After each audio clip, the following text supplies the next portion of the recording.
अगर आपका पंखा सिर्फ आपके ख्वाबों में चलता है तो आप यकीनन हम में से एक हैं। अगर बिजली का मतलब जबरदस्ती कैंडल लाइट डिनर है तो आप सही जगह पर हैं। अगर आपके लीडरों को कभी पसीना नहीं आता तो आप जानते हैं कि मजाक आपके साथ हो रहा है।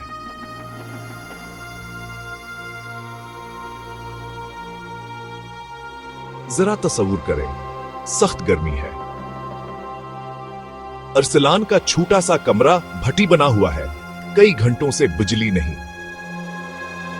उसकी बीमार मां एक बंद पंखे के नीचे लेटी है, उसकी दवाई गर्म फ्रिज में ने खराब हो चुकी है। बाहर गली में बच्चे नंगे पांव पसीने में शराबूर खेलने की कोशिश कर रहे हैं। यहां तक कि पानी के नल भी खुश्क हैं। और फिर धड़ाम से टीवी पर खबर आती है, पार्लियामेंट में सिर्फ बहस गर्म हो रही है क्योंकि उनका एसी कभी बंद नहीं होता।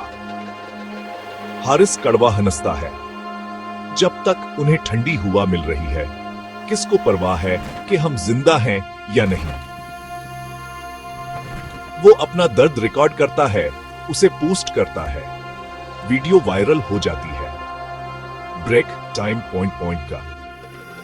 लेकिन अंदाजा लगाएं क्या हुआ, बिजली कभी वापस नहीं आती। यही अंधेरे में इंसाफ है।